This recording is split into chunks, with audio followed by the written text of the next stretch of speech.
Eu sempre gosto muito de falar sobre a discussão do tempo, porque além de ser uma discussão teórica e metodológica da história, é também uma discussão da vida, porque nós, seres humanos, todos nós, estamos sempre presos às três instituições, segundo Foucault, ao próprio tempo, que nos prende, nos pune de tomar decisões, porque as coisas de tempo, elas são muito fortes em nossa vida, e acreditem, eu sou uma pessoa de tempo, mas eu não sou uma pessoa que me apega às coisas de tempo.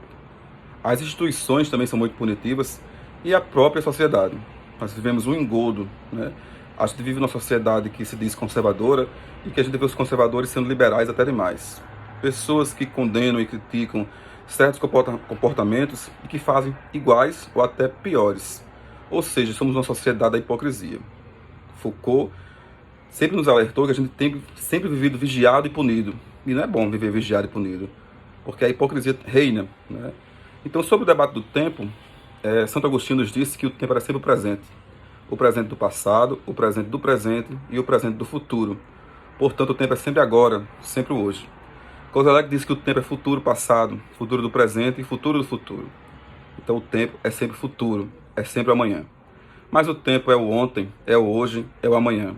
Porque amanhã a gente encontra respostas, o hoje a gente vive e o ontem a gente interpreta melhor os fatos como vem se passando. Fatos históricos, eles podem sim ser modificados, porque as fontes, as provas, os textos, as informações, elas podem ser desencontradas e reencontradas e reagrupá-las. Mas um evento não. Um evento fica para sempre. Como, por exemplo, o 7-1 que o Brasil levou da Alemanha, nunca mais deixará de ser 7-1. É preciso, nas nossas discussões de tempo, ter sempre muita atenção como lidar com ele. Eu recordo muito de uma aula que eu estava dando no nono ano, quando um aluno disse assim: professor, eu preciso mesmo acreditar que lá na França, numa prisão, transformou-se uma idade para outra, é assim?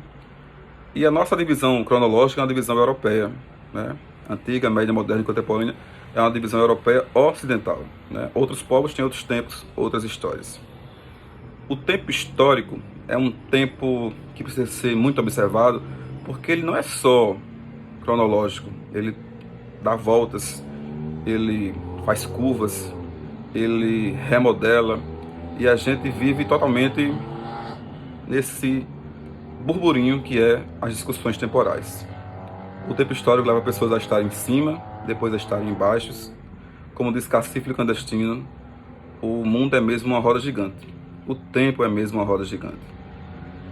É preciso que as pessoas se desaprisionem dessas cadeias temporais, se libertem, que façam reflexões. A reflexão histórica é uma reflexão importantíssima, a reflexão teórica e metodológica é uma reflexão importantíssima, e as pessoas simplesmente não fazem.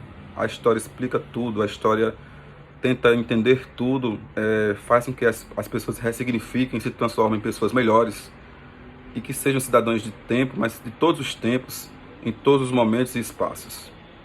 A história da história, as historiografias, elas explicam que a evolução temporal desses tempos, elas não significam dizer que a gente precisa ficar amarrado nessas cadeias. É preciso que a gente use o tempo ao nosso favor.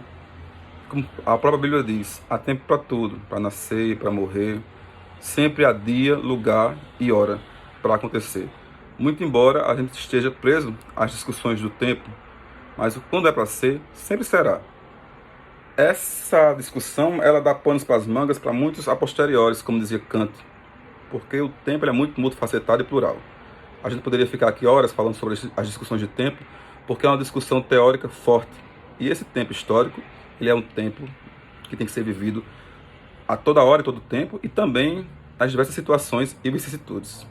O mais importante de tudo isso é saber que as nossas idiosincrasias, o ser humano com seu modo de ver, cada um com sua idiosincrasia, ou seja, com seus modos de ver, transformam seus debates temporais em mônadas, em coisas essenciais. Então o recado que a gente deixa aqui para a sociedade é que não se prendam ao tempo, se não for para ser uma coisa positiva. Se desaprisionem, saiam da caverna de Platão e entrem na luz das discussões mais amplas, mais veementes e mais fortes no que concerne a formação do nosso conhecimento e também das nossas acessibilidades ao tempo, que é histórico.